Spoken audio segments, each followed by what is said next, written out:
Put her children on that deed tonight." Marcus Sheridan's voice came out rough and low, like gravel dragged over iron, and his lawyer Eustace Pryor nearly dropped his pen clean across the polished oak desk. "I beg your pardon, Marcus. You heard me." Marcus stood at the window of Pryor's office in Caldwell, Kansas, his broad back turned to the man, his weathered hands clasped behind him so tightly his knuckles had gone white as limestone. Outside, the September wind of 1882 was cutting down Main Street hard enough to send tumbleweeds cartwheeling past the hitching posts. "All three of her children. I want their names on the deed to Sheridan land before the sun comes up tomorrow." Eustace Pryor was a man who had practiced frontier law for 22 years. He had seen men sign away their fortunes in grief and their souls in greed, but he had never seen anything quite like what was sitting in front of him right now. Marcus Sheridan, owner of the Broken Spur Ranch, 43 sections of prime Kansas grassland and cattle country worth more than most men in the state would ever see in 10 lifetimes, was asking him to put 3 children who bore another man's name on the deed to all of it. "Marcus, those children they belong here." The words came out of Marcus Sheridan like a door being ripped off its hinges.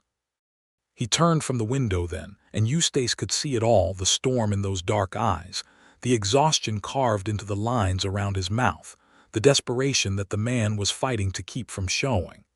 "Wilhelmina's children belong on that deed and on that land, and I will not go to sleep tonight knowing they don't. So you pick up that pen, Eustace, and you write the papers, or I will find a lawyer in Wichita who will." Eustace Pryor picked up his pen.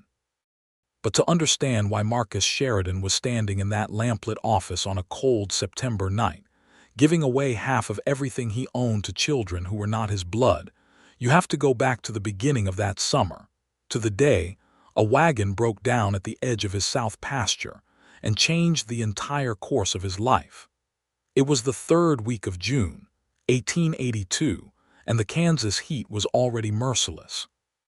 The sky had gone that particular shade of white-hot blue that meant no rain for weeks, and Marcus had been riding the fence line of his south boundary since dawn, checking for damage from the late spring storms that had pushed cattle through 2 sections of posts and wire.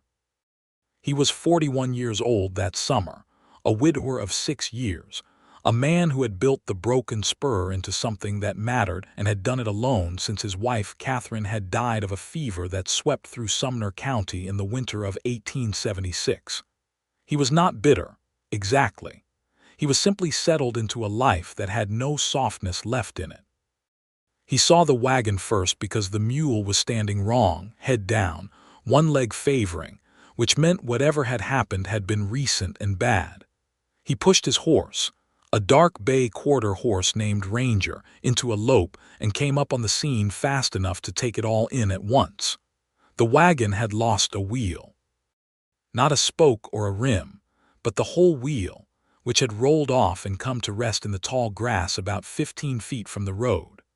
A woman was standing in the bed of the wagon trying to hold a canvas tarp down against the wind with both arms while 2 small boys, maybe 6 and 8 years old, were out in the grass trying to right the wheel, which was clearly too heavy for either of them. And sitting on the wagon seat, very still and very pale, was a girl of about 4 with her hands folded in her lap, and her eyes fixed on something in the middle distance that wasn't there. The woman in the wagon bed had not heard him coming over the wind. When Ranger's hooves hit the hardpan near the road, she spun around, and Marcus got his first real look at her. She was not what the frontier usually produced. She was tall, with strong shoulders and dark hair that had come almost entirely out of whatever arrangement she'd put it in that morning, and it was blowing wild around a face that was simultaneously exhausted and fiercely composed. She had brown eyes that were too intelligent to pretend she wasn't afraid, and she was clearly refusing to be afraid anyway. She was wearing a dark blue dress that had seen better days, and her hands when she held the tarp were rough and capable. She looked at him the way a woman looks at a stranger when she cannot afford the luxury of deciding not to trust him. "Good afternoon," Marcus said, pulling Ranger up short. "Looks like you're having some trouble." "The wheel came off," she said, as though that were not perfectly obvious, as though she were simply offering information and reserving judgment on what he intended to do about it. "Yes, ma'am, I can see that." He swung down from the saddle. "Marcus Sheridan. This is my land you've broken down on. Where are you headed?" Something shifted in her expression. Not fear exactly, something more careful than fear. "Caldwell," she said. "We were coming from Wichita." "That's a long way in a wagon with a mule," he said, moving toward the wheel. "Especially in this heat." "We didn't have a great many options," she said. There was no self-pity in it, just fact. He examined the wheel and the axle, crouching down in the grass, and established that the problem was the linchpin, which had sheared through and let the wheel walk itself off the axle. It was fixable if you had the right iron, which he did, back at the Broken Spurs smithing shed, about 2 miles north. "You've got two choices," he told her, straightening up. "I can ride back to my ranch and get what I need to fix this, which will take me the better part of 2 hours, or I can take you and your children up to the Broken Spur, get the wagon fixed there, and have my man Hector bring you into Caldwell in the morning in the buckboard." She stared at him for a long moment. He could see her measuring the risks, turning them over in that sharp mind, calculating the odds. "Why?" she asked. He was briefly puzzled. "Why what? Why would you do that?" "Take in strangers." Marcus Sheridan had not thought about the why of it particularly. It was simply what you did when someone was broken down on your land in the June heat with 3 children. But he understood why she was asking. A woman alone on a frontier road with 3 children had very good reasons to question the motives of a man who offered help too easily. "Because it's the right thing to do," he said, which was the plain truth, and something in the plainness of it seemed to settle something in her. "And because leaving you out here until dark in this heat seems like a worse option." She looked at the horizon, then at the 2 boys who had given up on the wheel and were now watching Marcus with the frank, open assessment that small boys always bring to strange men. Then she looked at the little girl on the wagon seat. "All right," she said. "Thank you. I'm Wilhelmina Talbot." He did not know that name yet. He did not know it meant anything. He simply filed it away the way you file away the name of someone you expect to help and then bid goodbye, and he said, "Pleased to meet you, Mrs. Talbot," and got to work loading the children and the most essential of their belongings onto Ranger and the wagon seat, and led them north toward the Broken Spur. He would never quite get rid of them, and that would turn out to be the great gift of his life. The Broken Spur was not a modest operation. Marcus had spent 20 years building it from a quarter section and 6 head of cattle into something substantial, and the main house reflected that. 2 stories of good limestone with a wide porch on the south side, and enough rooms that it had always felt to Marcus, since Catherine died, like something too large for one man. His foreman, a Mexican-American man named Hector Ruiz, who had been with Marcus for 15 years, met them in the yard with the particular unreadable expression he wore when Marcus did something unexpected but not necessarily wrong. "Broken down on the south line," Marcus said, by way of explanation, as he helped the woman down from the wagon. "Lost the linchpin on the axle. I told Mrs. Talbot she could stay the night and we'd get the wagon fixed, and Hector could drive her into Caldwell in the morning." Hector looked at the 3 children, the 2 boys who were already examining the barn with the intensity of young animals let out of a box, and the little girl who was still very still and very pale. He looked at Wilhelmina Talbot, who was standing straight-backed and composed in the ranch yard with the posture of someone who was holding themselves together by main force. Then he looked at Marcus with an expression that said, clear as speech, "This woman is in more trouble than a broken wheel, boss, and I hope you know what you're doing." Marcus didn't know what he was doing exactly. He just knew it needed doing. The cook, a stout woman named Mee Coulter who had come with the ranch the way some fixtures do, fed the children an enormous supper of beef and biscuits, and canned peaches that the 2 boys, whose names turned out to be Samuel and James, ate with the focused intensity of people who had not had a proper meal in some time. The little girl, whose name was Clara, ate slowly and carefully and watched everything with those wide, removed eyes. Wilhelmina ate with the same controlled quietness as her daughter, though she thanked me 3 times with the specificity of someone who knew what it meant to have food on a table. After the children were settled into the spare rooms upstairs, Marcus sat on the porch with a cup of coffee and waited, because something told him Wilhelmina Talbot had more to say and was working up the architecture of how to say it. She came out about an hour after sunset, which had been spectacular even by Kansas standards, the whole sky gone amber and rose over the flat horizon. She sat in the other porch chair without being invited and wrapped her hands around a cup of water and said nothing for a long time. Marcus waited. He had always been a patient man. "My husband died in March," she said finally. "Typhoid. We were in Wichita. He was a clerk at a dry goods store and we had a small house, and then he was gone and the house belonged to his employer because it was the company house, and the job was gone, and I had $47 and 3 children and no family closer than Ohio." Marcus said nothing, because there was nothing to say to that wasn't either too small or too large. "I heard there was work in Caldwell," she said. "Laundry work, maybe teaching. I have some education. I was a school teacher before I married." She said it without pride, just information. "I thought if I could get a room and get the children settled, I could find something. I thought the $47 would be enough to get started." "And now you've got wagon trouble and you're 2 miles north of where you meant to be," Marcus said. "Yes." She turned and looked at him directly, and he saw again that quality in her eyes that he'd noticed on the road, that fierce, unsentimental intelligence refusing to be softened by anything, not exhaustion, not grief, not fear. "Mr. Sheridan, I want to be honest with you because you've been honest with me, and that's not nothing out here. I am in a difficult position. I am not a woman who asks for charity. But I will accept help that I can repay if it's offered in good faith." "I don't need repaying," Marcus said. "Then I can't accept it," she said, and there was nothing flexible about it. He studied her profile in the lamplight coming through the window. "Me has been cooking for this ranch for 12 years, he said slowly, feeling his way toward something as he said it, and she has been saying for 4 of those 12 years that she needs a second pair of hands in that kitchen and in the house. I have not hired anyone because there was no one to hire who was worth the money. I'm not saying I'm offering you a position. I'm saying that I think it would be worth my while to have someone in this house who can actually be of use. If you're thinking about what Caldwell can offer you, laundry work and teaching, you might want to think about whether this conversation is worth having instead." She looked at him for a long time. "You'd hire me to work your house?" "I'd hire a housekeeper and a cook's assistant, yes, if she was competent and reliable.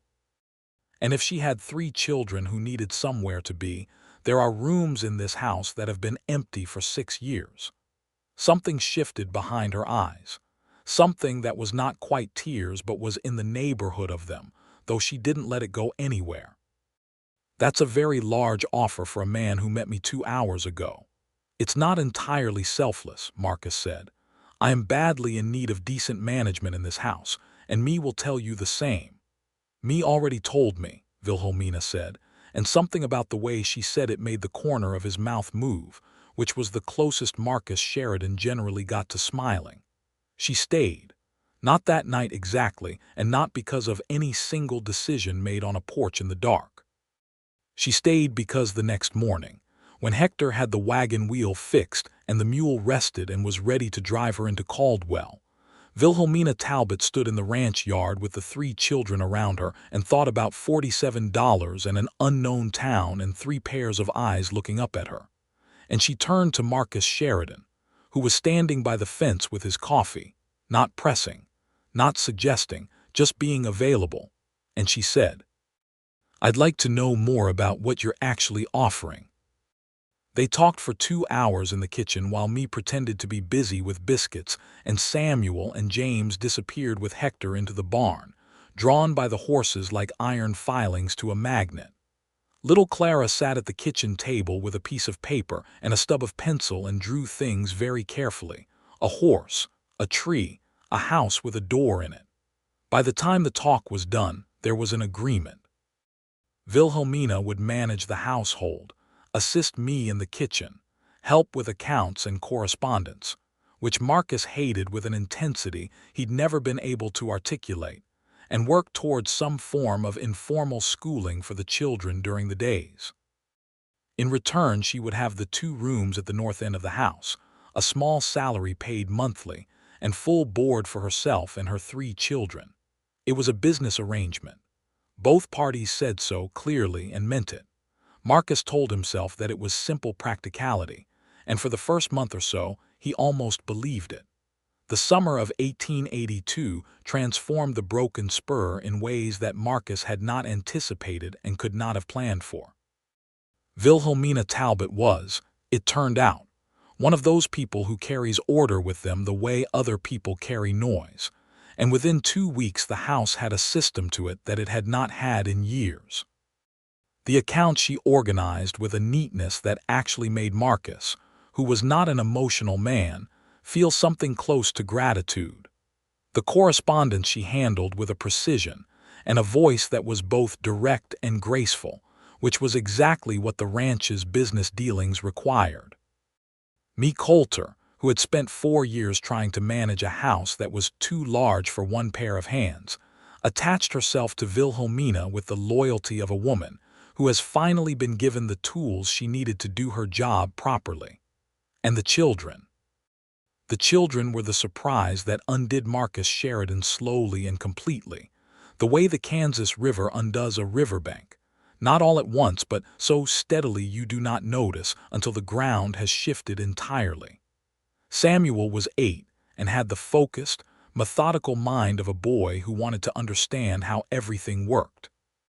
He attached himself to Hector with quiet persistence, learning to handle horses with a patience that Hector told Marcus, in their laconic way, was unusual in a boy that age.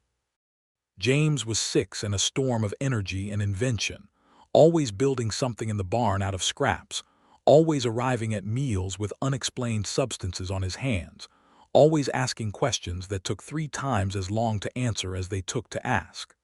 Clara was 4 and said almost nothing, but she watched everything, and what she did say was so precisely observed that it sometimes stopped the adults around her mid-conversation. Marcus Sheridan had not spent much time with children.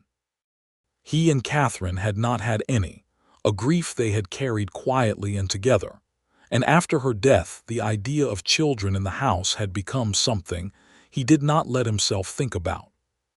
But now there were 3 of them, and they were real and specific and constantly present in a way that made the avoidance he'd practiced for 6 years simply impossible. It started with Samuel. The boy had a habit of appearing at the edge of whatever Marcus was doing, not asking to participate, just watching with that methodical attention, and Marcus found himself, without planning it, explaining things. How to check a horse's hooves, how to read the sky for weather, how to test the tension on a fence wire. Samuel listened the way good students listen, entirely, storing everything, and occasionally he asked a question that was so exactly the right question that Marcus looked at him a second time. "Can I show you something?" Samuel asked one afternoon about 3 weeks in, and Marcus said yes, and the boy led him to the south barn where he had spent the better part of a week, clearly, constructing a small working model of the ranch's irrigation system from lengths of wood and stretched canvas, something he'd pieced together from watching and listening and thinking. It was not perfect, but it was functional, and it demonstrated a grasp of the problem that Marcus found genuinely astonishing in a child. "Does your mother know you've been working on this?" Marcus asked. "She said not to bother you," Samuel said, with the literal honesty of an 8-year-old. "This isn't a bother," Marcus said, and he meant it. He told Wilhelmina that evening on the porch, which had become their habit, the hour after supper when the children were in bed and the day's work was done, sitting in the 2 porch chairs with coffee or water and talking about the ranch and the children and the 1,000 practical matters that filled their days. He told her about Samuel's irrigation model and saw something bloom briefly in her face, something that was love and grief mixed together, the love of a mother who sees her child clearly, and the grief of a woman who is doing this without the person who should have been there to see it with her. He is so much like his father in that way, she said. Edmund was always building things, figuring things out. He had a mind for systems. She did not often talk about Edmund Talbot. Marcus did not press.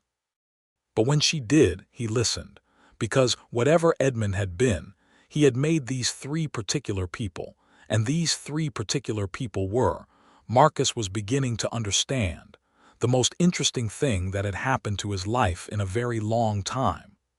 It was James who made Marcus laugh for the first time in he couldn't have said how long. The boy arrived at breakfast one morning in July with a frog in his shirt pocket that escaped onto the table mid-grace, causing me to shriek and overturn a pitcher of milk, and James's utterly unrepentant explanation of how the frog was actually a very useful animal, because it ate flies and flies were a nuisance in the kitchen, which was technically accurate, and which even Wilhelmina, who was clearly trying not to, could not entirely suppress a laugh at. Marcus sat at the head of his table with a frog on the loose and milk spreading across the cloth, and a boy explaining the ecological value of amphibians, and he laughed. A real laugh, the kind that comes from somewhere in the chest and can't be planned. And Wilhelmina looked at him across the table with an expression he could not read, and that he found himself thinking about for the rest of the day.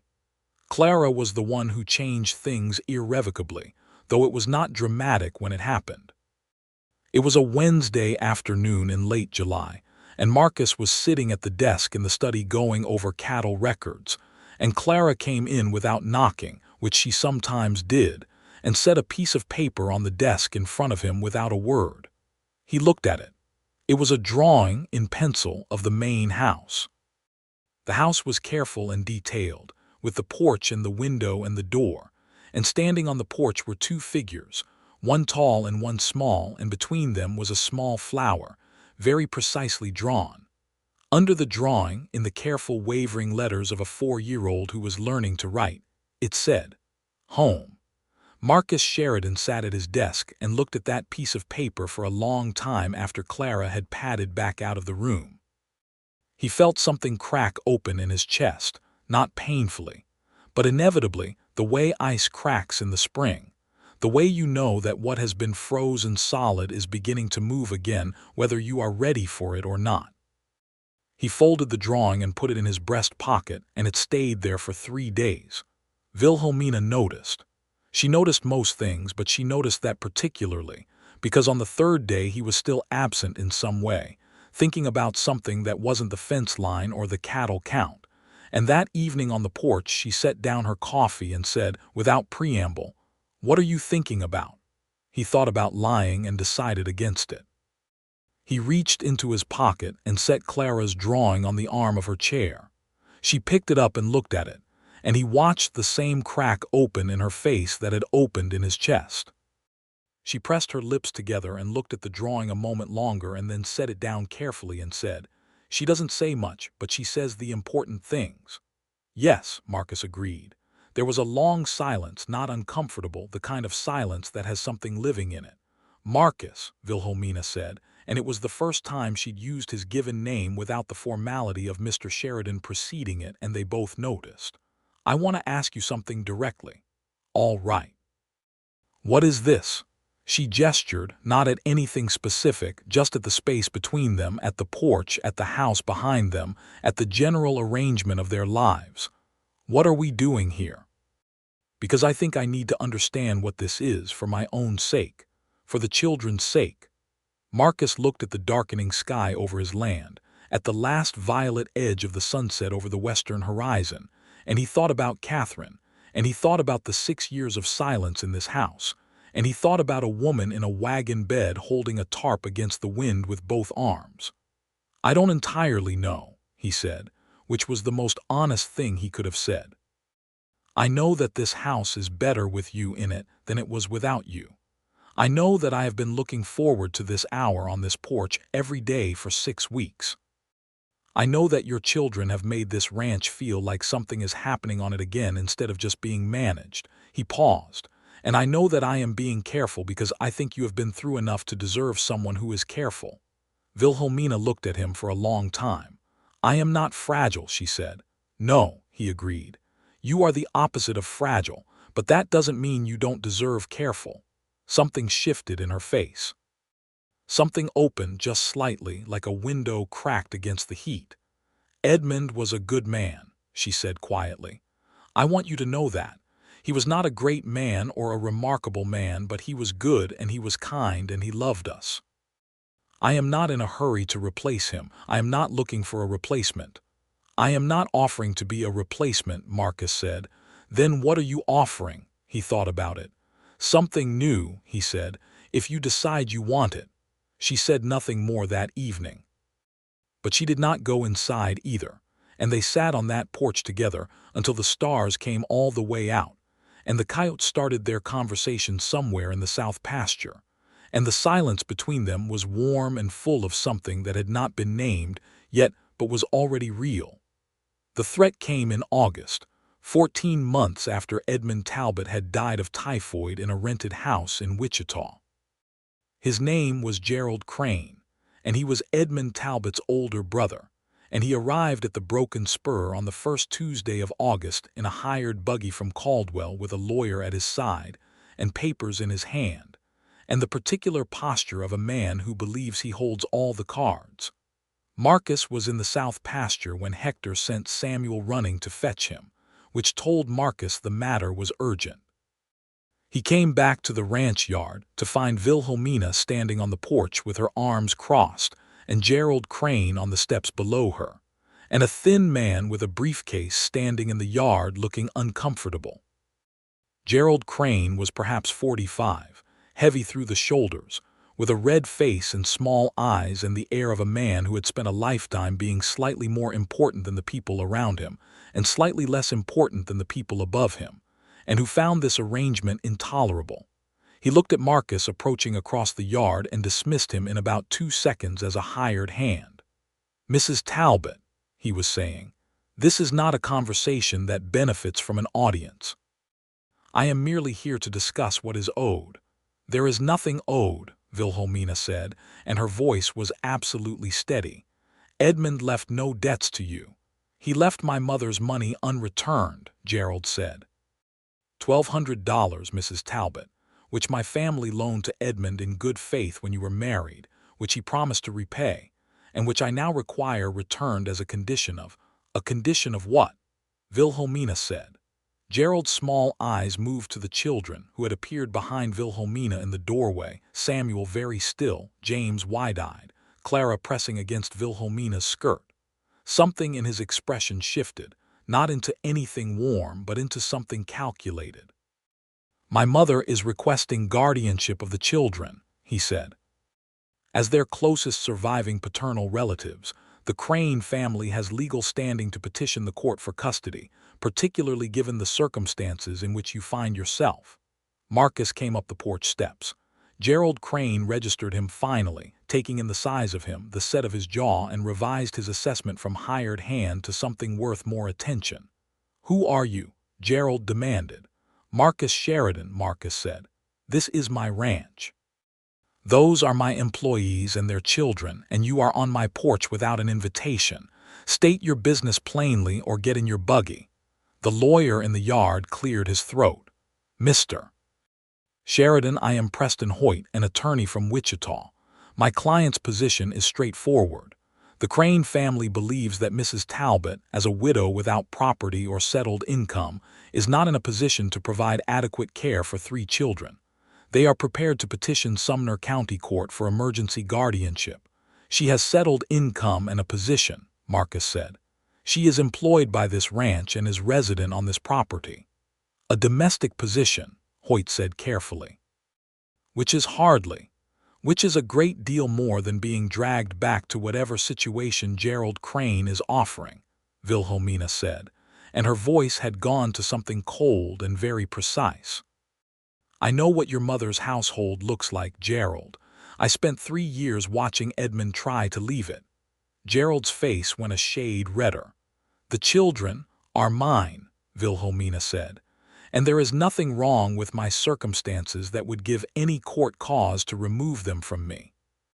The standoff on the porch lasted another 30 minutes, during which Gerald Crane made 3 different threats, none of which had clear legal foundation, and his lawyer grew increasingly uncomfortable, and Marcus Sheridan stood exactly where he was and said almost nothing but did not move an inch.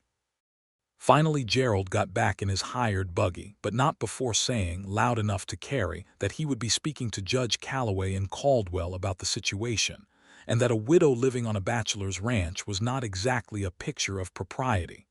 The buggy rolled out of the yard. The dust settled.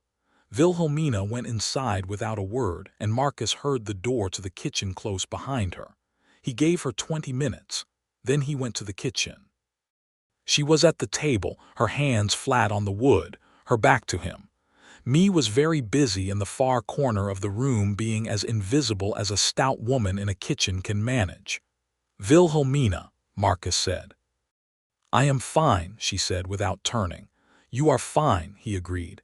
"But we need to talk about this." She turned. Her eyes were dry, but there was a brightness to them that was not happiness. "He will do it," she said. "Gerald Crane will petition that court.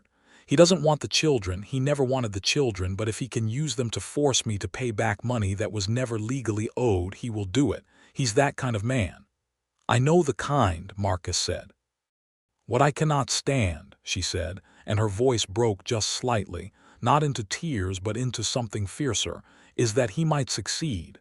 Not because I am unfit, not because the children are in any danger, but because a judge might look at this situation and decide that a widow on a ranch is less respectable than whatever arrangement Gerald is proposing, and I know how those decisions get made." Marcus pulled out the chair across from her and sat down. "Then let's think about how to make sure that doesn't happen." What they arrived at that evening, after a long conversation in the kitchen with me making tea and pretending not to listen, was a plan. Wilhelmina needed to demonstrate established, permanent circumstances, not just employment, but standing. She needed letters of reference, account of her situation in writing, and ideally something that demonstrated her connection to the broken spur was not temporary and not precarious. What she needed, Marcus did not say out loud that night, but what he was already beginning to understand he was going to have to offer, was something more permanent than employment. He did not say it that night because he wanted to say it right. And he needed to be certain, for both their sakes, that what he was feeling was not just the protective instinct of a man confronted with an injustice, but something real enough to be worth offering. He was certain by the end of the week. He had been certain, if he was honest, since the night he looked at Clara's drawing with the word home written in wavering 4-year-old script and felt the ice crack in his chest. He chose a Sunday afternoon, because the Sundays at the Broken Spur had developed their own rhythm by August, the morning work done early, the afternoon slow and warm, Hector and the hands given the afternoon off, me taking her Sunday rest. The children were occupied. Samuel reading a farming almanac he'd found in the study with the focused attention of a scholar, James constructing something elaborate in the barn, Clara sitting in a square of afternoon sunlight on the porch with her paper and pencil. Marcus found Wilhelmina in the kitchen garden behind the house, which she had taken over from me and turned into something productive, kneeling in the dirt between rows of beans and tomatoes with her sleeves rolled up and her hair back in a practical knot, and she looked so entirely and specifically herself that Marcus felt the full weight of what he was about to say and was briefly afraid of it. He was not a man who was often afraid of anything. The fear clarified things. "Wilhelmina," he said from the edge of the garden. She sat back on her heels and shielded her eyes against the sun. "What's wrong?" "Nothing," he said. "I need to talk to you, not about anything urgent. About something I've been thinking about." She stood, pulled off her garden gloves, and looked at him with that direct, assessing gaze that he had come to understand was not hostility, but simply the way she looked at things that mattered. "All right," she said. They walked to the edge of the south pasture, where the land opened up into the broad grass that went on what seemed like forever in the afternoon light, and Marcus looked at it for a moment because it helped him find words. "I am going to say something, and I want you to hear all of it before you say anything," he said. "All right," she said again, and folded her hands and waited. "I am 41 years old," Marcus said. "I have been alone in that house for 6 years, and I had stopped noticing it, which I now understand is one of the saddest things I can say about myself.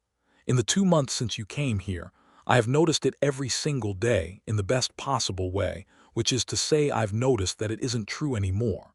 You and your children have made this ranch into something I am glad to come home to, and I had not known it could feel like that again." He stopped. She was watching him carefully, not moving. "I am not saying this because of Gerald Crane," he said, which was important, and he needed her to understand it. "I'm not saying this to solve a legal problem, though it would solve a legal problem. I am saying this because I mean it, and because I think you deserve to know that I mean it before I ask you what I am about to ask." "What are you about to ask?" she said, very quietly. "I am asking if you will marry me," Marcus Sheridan said, standing at the edge of his south pasture in the afternoon sun, saying words he had not said to anyone since he was 29 years old and the world had been a different shape. "Not for the ranch, not for Gerald Crane, because I want to know what this life we are building here looks like when it has a real foundation. Because I think you are the most capable and honest and remarkable person I have met in a very long time, and because I think we could make something good together if you want to." Wilhelmina Talbot was silent for a long time. The wind moved through the grass of the south pasture. A meadowlark sang somewhere off to the east. The sky was enormous and blue, and the afternoon light was the particular golden color it turns in Kansas in August when it is falling just right. "You love my children," she said at last. It was not a question. "Yes," Marcus said, "I do. And you are not offering this because you feel responsible for us." "I feel responsible for you," he said. "But that is not why I am asking. I am asking because when I imagine this land and this life 10 years from now, I cannot imagine it without you in it." She looked at the pasture for a while. He could see her turning it over, examining it, looking for the hidden motive, the trap, the thing that would not hold up in the light. It was one of the things he admired most about her, that she did not accept anything without looking at it squarely. "I am not a romantic," she said finally. "I want you to know that. I am not a woman who is going to be swept off her feet. I do not make decisions based on feeling alone." "I know," Marcus said. "That's one of the reasons I'm asking you and not someone else." She turned and looked at him with those dark, unflinching eyes, and he held her gaze and did not look away. "Yes," she said, "I will marry you." There was no great outpouring, no theatrical embrace. Marcus Sheridan reached out and took Wilhelmina Talbot's hand, her strong, garden-rough hand, and held it, and they stood at the edge of the south pasture together looking at the horizon, and it was, he thought, exactly right. They told the children that evening. Me heard it from Clara, who simply walked into the kitchen and announced that Marcus and Mother were getting married, delivered with the same serene matter-of-factness Clara brought to all announcements of significance. Me wept happily and immediately began planning food. Hector, told by Marcus the next morning, gripped his hand and said, in his direct way, "It was about time, boss. The whole ranch has known it for a month." Samuel absorbed the news with great seriousness and then asked Marcus 3 careful questions: whether they would stay on the ranch, whether he could keep working with Hector, and whether Marcus was going to be his father now. Marcus answered all 3 questions honestly and without hedging, and Samuel nodded and went back to his almanac, which Marcus understood was Samuel's form of acceptance and was more than sufficient. James simply threw his arms around Marcus's waist and yelled something enthusiastic, which Marcus gathered was an expression of approval.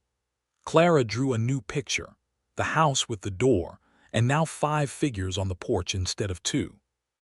They were married in September, in the parlor of the Broken Spur, with Hector and me as witnesses and Reverend Daniel Hooper from Caldwell conducting the ceremony. Wilhelmina wore a dark green dress that she had made herself over 3 weeks in the evenings, and she carried a handful of late summer wildflowers that James had picked that morning with enormous personal investment in their selection. She looked, Marcus thought, as she came down the stairs into the parlor where he stood waiting, like exactly who she was.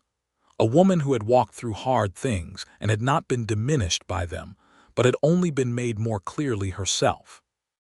The ceremony was simple and short and entirely real, and when Marcus put the ring on Wilhelmina's finger, a plain gold band he had ridden to Wichita to buy, she looked at it for a moment and then at him with an expression that was not romantic in any theatrical sense, but was something deeper than that. Something that said, I am choosing this with my whole self. Gerald Crane received formal notice of the marriage the following week, along with a letter from Eustace Pryor outlining Wilhelmina's current legal and financial circumstances, and making clear that any petition to the Sumner County Court regarding custody of the Talbot children would be vigorously contested. Gerald made one more visit, this time without his lawyer, and stood in the yard looking up at Marcus on the porch with the particular expression of a man who has realized he has no leverage. You married her to keep me from the children, Gerald said, because he could not help himself. I married her because I love her, Marcus said, which was so plain and so true by that point that it required no further explanation. Gerald left and did not return. The fall of 1882 was a season of becoming. That is the only word Marcus could later find for what happened on the broken spur between September and December. A becoming, the slow, daily, unremarkable and utterly extraordinary process of 5 separate people becoming a family. It was not without difficulty. Wilhelmina and Marcus were both people with strong ideas about how things should be done, and they disagreed, sometimes loudly. She thought his accounting methods for the cattle were inefficient, and she was right, and he said so, which she did not expect. He thought her instinct to handle everything independently was sometimes at the expense of asking for help she genuinely needed, and he said so, and she did not immediately agree but eventually did. They learned each other the way adults learn each other, with effort and attention and the willingness to be wrong. She had a dark past she kept close and only shared in pieces. There had been another life before Edmond, before Wichita, a girlhood in Ohio that had been harder than she made it sound, and that explained some of the fierceness in her, and the profound skepticism she brought to offers of help. Her father had been a man who made promises he did not keep, a secret she told Marcus one cold November night by the fire in the parlor with Clara asleep on the settee between them, and he understood then something he had already sensed, that what she needed from him most was to be someone who did what he said he would do, without exception, without drama. He was that kind of man by nature, which was perhaps why the universe had put him in the right pasture when her wheel came off. She told him on that same November night that she had begun to love him somewhere in early October and had been very annoyed about it. He laughed, which she had noticed he was doing more often these days. What were you annoyed about? That it was so uncomplicated, she said. I had expected it to be more complicated, to feel like more of a decision, and instead it just happened like weather, and that seemed unreliable to me. Love should be uncomplicated, Marcus said. That's very easy for you to say, she said, but she was smiling. He had been in love with her since July, he said, since the morning James had set the frog loose on the breakfast table, and she had tried not to laugh and failed, and he had seen the laugh break free and thought, there it is, that is the whole person, and he had wanted that whole person in his life with a certainty that frightened him a little because it felt like something he could not afford to lose. She reached across Clara's sleeping form and took his hand. He turned his hand and held hers, and the fire crackled in the hearth, and the wind tested the windows, and the broken spur settled around them with the particular solidity of a house that is being properly lived in. The conversation that led to the deed happened in December, and it was born not from one dramatic revelation but from an accumulation of small things that came together on a Tuesday evening and turned into something Marcus could not sleep past. Hector's wife, A warm, capable woman named Rosa who lived in town had come out for supper that week and had said something in conversation, entirely without malice, that had clearly landed somewhere in Wilhelmina and stayed there. Rosa had said, in the way people say things that seem obvious to them, that it was so good that Samuel and James and Clara had a proper home now, and that Marcus was generous to take them in, and Wilhelmina had smiled and said yes and changed the subject, but Marcus had seen the thing in her eyes that the word take had put there. Take them in. As though they were charity. As though this were benevolence extended to people who did not belong. They belonged. That was the thing that sat in Marcus's chest that night after Wilhelmina was asleep. That was the thing that would not let him rest. Those 3 children were as much a part of this ranch now as any acre of it, and there was nothing on paper anywhere that said so. If something happened to him, everything would go to his nearest blood relatives, a cousin in Missouri he had not seen in 10 years. Wilhelmina's position would be legally uncertain. The children's would be worse. He lay awake until past midnight thinking about this. And then he got up and went to his desk and wrote down what needed doing. And in the morning he rode to Caldwell and walked into Eustace Pryor's office and stood at that window and said the words that Eustace would not entirely forget for the rest of his law career. Put her children on that deed tonight, all 3 of them. Samuel Talbot, James Talbot, and Clara Talbot are to be listed as partial owners of the Broken Spur property, with equal shares alongside Wilhelmina, to be held in trust until they reach majority. I want it done tonight because they belong here, and I want that on paper by morning. Eustace worked until 2 in the morning drafting the documents. Marcus sat in the office in the single oil lamp and read every word of every page before he signed anything, because Wilhelmina had taught him that careful reading of documents was always worth the time, and because he wanted to be sure it was right. He rode home in the dark under a full December moon that lit the Kansas prairie silver and blue, and the Broken Spur was dark and still when he came into the yard, and he put Ranger up himself and went inside and stood in the downstairs hallway for a moment listening to the house. He could hear Clara's small breath through her door. He could hear the creak of the house settling in the cold. He could hear nothing from Wilhelmina's room and his own, which meant she was asleep and undisturbed. He went to bed and slept better than he had in months. He told her in the morning, over breakfast, simply and directly, which was how he told her everything. He set the papers on the table next to her coffee cup and said, "I had Eustace draw these up last night. Read them over." She read them. She read them twice, with that focused attention she brought to documents. He watched her face go through several things that she didn't entirely manage to keep from showing. Samuel and James were already out with Hector, and Clara was drawing at the other end of the table, and me was in the kitchen, and the morning light was coming in the east windows at a low winter angle that made the whole room amber and soft. When Wilhelmina finished reading the second time, she set the papers down. She looked at Clara. Clara looked up from her drawing and looked at her mother and then at Marcus, and then went back to her drawing without comment because Clara knew the important things when she saw them. "You didn't discuss this with me," Wilhelmina said. "No," Marcus agreed.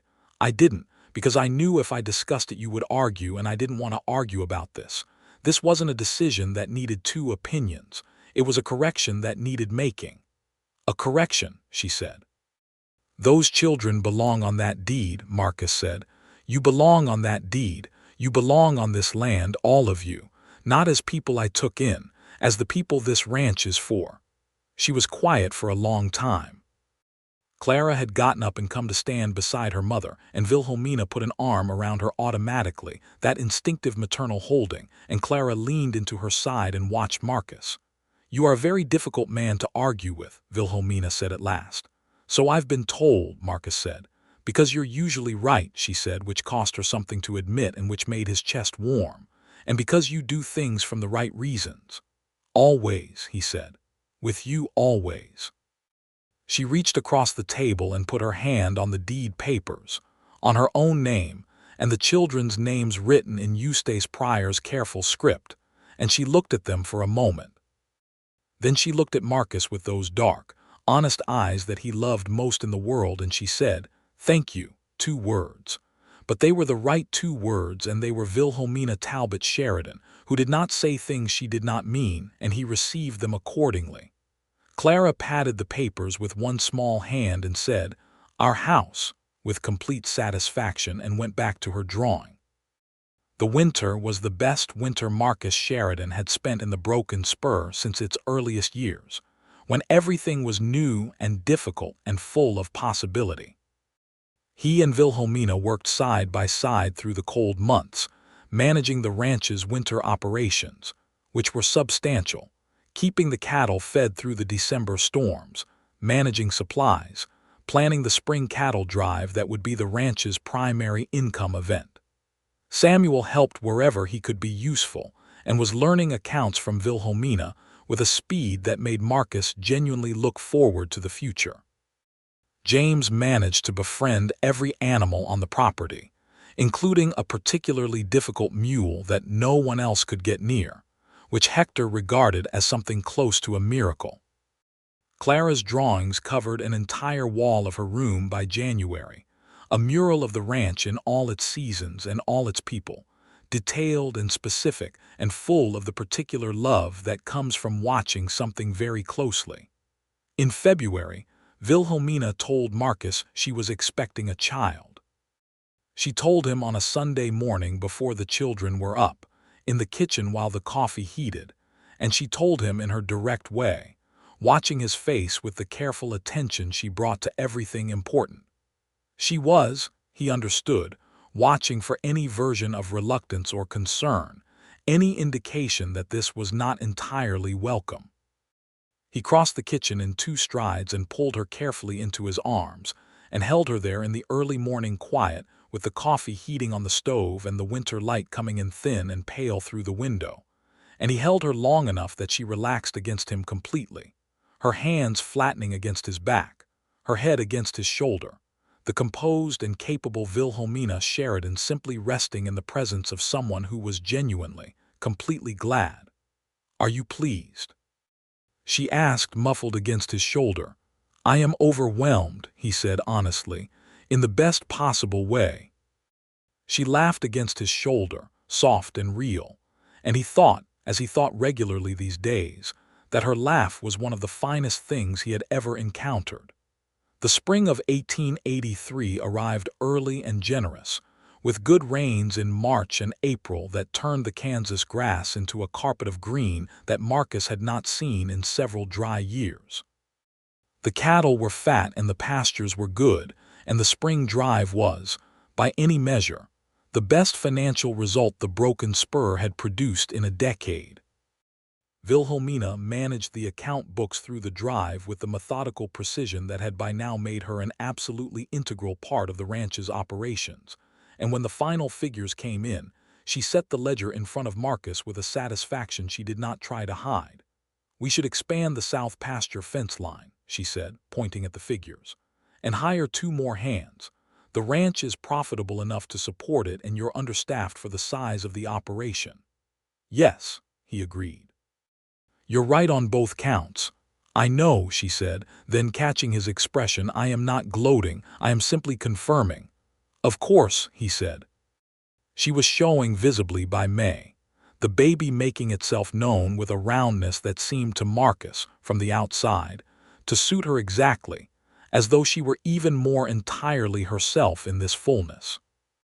She did not slow down appreciably, which me fussed about and Wilhelmina ignored, though she did accept Marcus's embargo on the more physical ranch work after he made a sufficiently good argument for it, which he did by sitting down with her and going through the medical literature he had obtained from the doctor in Caldwell, and presenting his case with the same logical directness she used on him, which she found entirely disarming, and said so.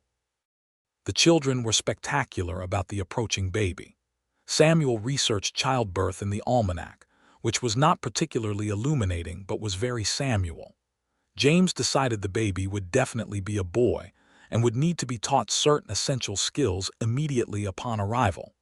Clara drew pictures of a new figure in the family mural, a small round figure who appeared in various locations on the ranch, being carried by first one person and then another. The baby arrived in the 3rd week of August, 1883. He was a boy, which delighted James with an intensity that was almost unbearable. He had Marcus's dark hair and Wilhelmina's brown eyes, and the general heft and noise of a person who intended to make himself known, which he did promptly and continuously.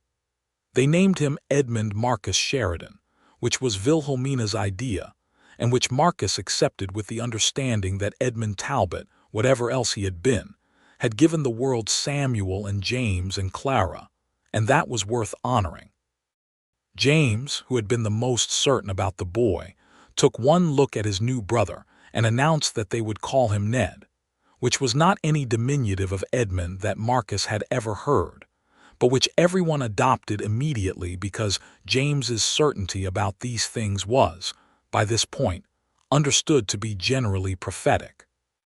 Ned Sheridan turned out to be a person of very strong opinions, enormous energy, and almost supernatural charm, which he deployed from his earliest months with unerring accuracy, and which would be a consistent characteristic of his entire life. He also turned out to have his mother's absolute stubbornness and his father's patience, a combination that the household found simultaneously reassuring and occasionally exhausting. The fall of 1883 brought something Marcus had not anticipated: a letter from Gerald Crane, not threatening, not legal, but something considerably harder to handle. It was an apology of sorts, the kind of apology a proud man writes when circumstances have demonstrated clearly enough that he was wrong, and it was directed to Wilhelmina and asked nothing, offered nothing, simply said that Gerald had reconsidered the situation and wished her well. Wilhelmina read the letter twice and set it down with the particular expression she wore when she was working something out. Then she picked it up and wrote a reply, which Marcus read at her invitation.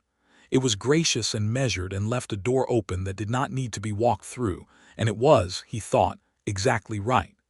That was generous, he told her. It was practical, she said. Clara and Samuel and James are going to grow up, and they may someday want to know about their father's family. I am not going to be the reason that door is closed. It was, he thought, one of the most deeply decent things he had ever heard anyone say. By the winter of 1883, the broken spur had become something entirely different from what it had been 18 months earlier, though the land was the same, and the cattle were the same, and the stone house was the same. The difference was entirely in what lived inside it, which was a family of 6, plus me and Hector and the hands, all of whom had been absorbed into the particular warmth that Wilhelmina generated simply by being who she was, the warmth of high standards and genuine care and absolute consistency, the warmth of a house that is run by someone who knows how to make it a home. Samuel, at 9, was reading everything in Marcus's library and had begun to ask Hector to teach him Spanish, because Hector said the cattle business in the Southwest would go better if you spoke Spanish, and Samuel applied this information with immediate practical energy. James, at 7, had by now established what could only be described as a personal relationship with every animal on the ranch, including, memorably, a coyote he had been leaving scraps for at the south fence until Marcus discovered this and had a very long conversation about wildlife, which James absorbed with full attention and then resumed more discreetly. Clara, at 5, had expanded her artistic world from pencil to watercolors that me had found in Caldwell, and the resulting works were distributed throughout the house with a generosity that left no wall unclaimed. And Ned, at 4 months, had established himself as the focal point of the household's attention whenever he desired, which was most of the time. Marcus watched all of this on a December evening from the doorway of the parlor, where Wilhelmina was feeding Ned by lamplight while Clara showed her a new watercolor painting, and Samuel read, aloud from the almanac, "To no one in particular," and James built something on the hearth with blocks of wood. The fire was going, and the room smelled of wood smoke and the food me had cooked for supper, and the faint smell of the cedar me put in the curtains for moths. He had built this ranch over 20 years, and it had been worth building. But this, what was in this room right now, was the thing worth all of it. This was the point of everything. Wilhelmina looked up from nursing Ned and saw him in the doorway and held his gaze for a moment. And in that moment passed everything that needed passing between them: the acknowledgement of what they had made, the recognition of what it had cost, the certainty that it was entirely and absolutely worth every bit of that cost. She smiled at him. A real smile, the kind she had been cautious with in the beginning but had stopped being cautious with, the kind that used her whole face. It was, he thought for perhaps the 100th time that year, the most beautiful thing he had ever seen. He came into the room and sat beside her on the settee, and Ned reached out one starfish hand and closed it around Marcus's finger with the iron grip that infants deploy with no apparent consciousness of what they're doing. And Samuel looked up from the almanac and said something about irrigation, and James's construction fell over with a spectacular crash that made Clara shriek and Ned startle and Wilhelmina laugh. And Marcus sat in the middle of all of it and thought, with the simple certainty of a man who knows what matters and knows he has it, this is home. The years that followed were full years, years built of the substantial and daily things that make a life rather than just a story. The broken spur continued to grow. The south pasture fence was expanded as Wilhelmina had recommended, and 2 additional hands were hired. The cattle operation was diversified into horses, which Samuel pushed for at 13 with an argument so thorough and well-researched that Marcus and Hector both simply agreed, and which proved to be as good a decision as Samuel had predicted. James's relationship with animals translated, eventually, into a formal study of veterinary practice from the books Marcus ordered from a college in Missouri. And by the time James was 16, he was handling the ranch's veterinary needs with a competence that saved the operation substantial money. Clara turned out to be an artist of real ability. When she was 17, Marcus made arrangements for her to study with a painter in Wichita who had trained formally in the East, a decision that Clara's calm, certain "yes, please," was the entirety of her response to, which somehow conveyed more gratitude than speeches would have. The paintings she sent home from Wichita went up alongside her childhood watercolors, and the broken spur became, quietly and without anyone planning it, a house full of art. Ned grew up knowing exactly who he was and where he belonged in a way that his older siblings, who had come to it through loss and uncertainty, sometimes marveled at. He was the child of this place, born into its security, and it made him open and confident and generous in a way that delighted Marcus, and that Wilhelmina watched with a particular tenderness, because she had worked hard to give him that. In 1886, Wilhelmina told Marcus she was expecting again. A girl this time born in the spring, with Marcus's straight dark hair and Wilhelmina's unnerving directness in her gaze from about 30 minutes after her birth.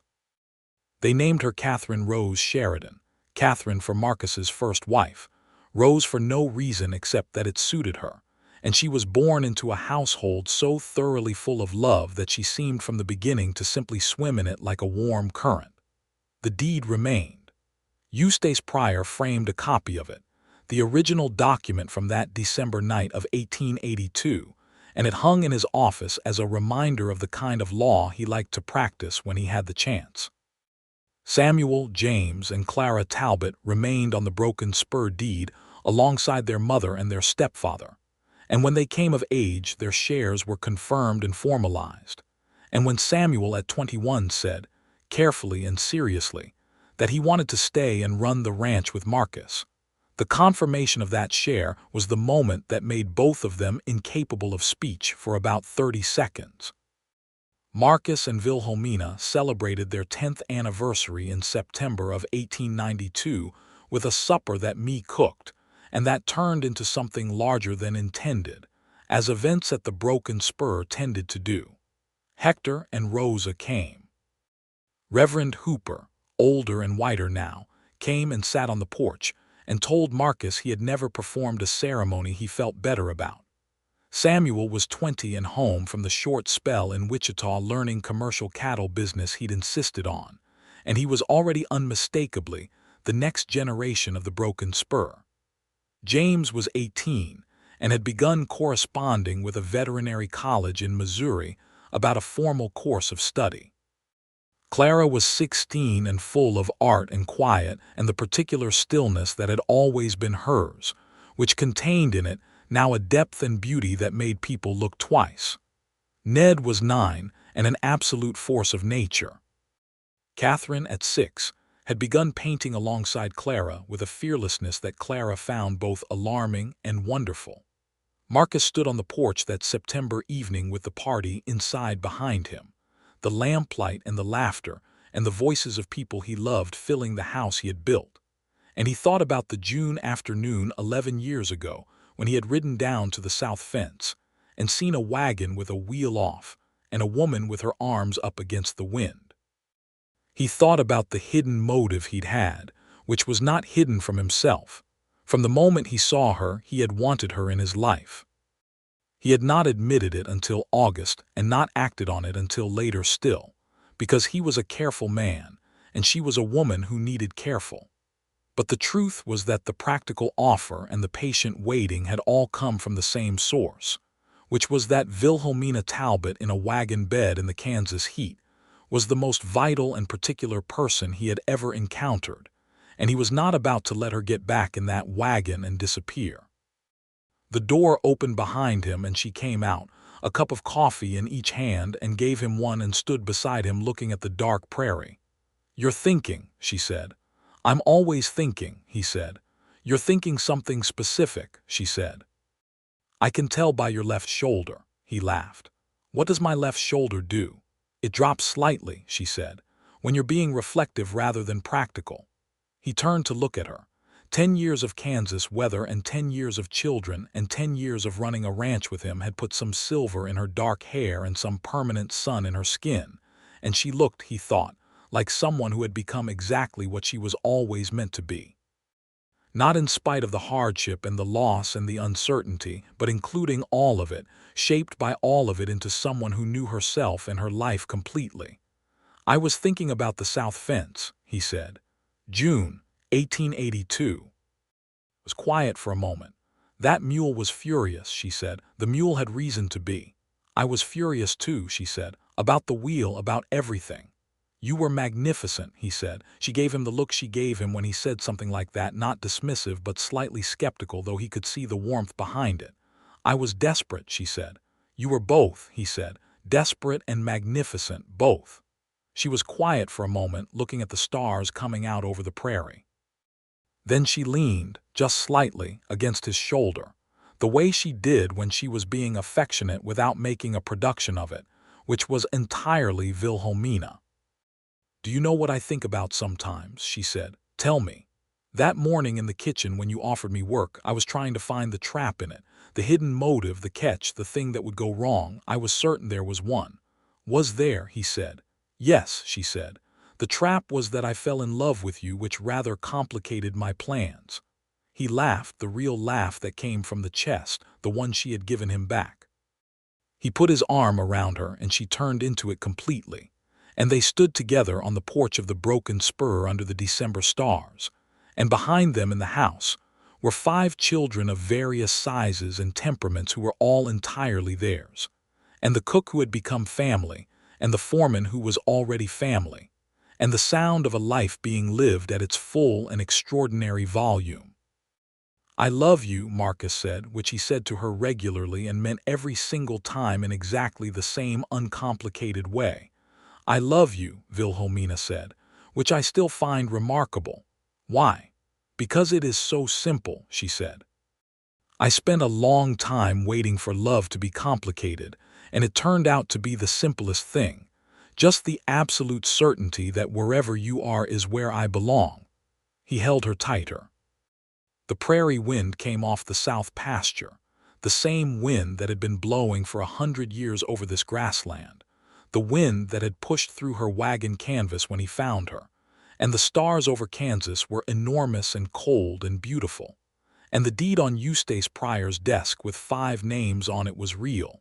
And the children in the house were all right. And the life they had made was everything either of them had ever needed. Samuel came to the door and said supper was being served, and James had somehow gotten the visiting dog from the Ruiz household up the stairs, and me wanted someone to do something about it, and Ned had broken something but insisted it was an accident, and Catherine was crying about the broken thing for reasons of her own, and would they please come inside. Marcus looked at Wilhelmina. Wilhelmina looked at Marcus. "Shall we?" he said. "Absolutely," she said. "This is our life. We might as well be in it."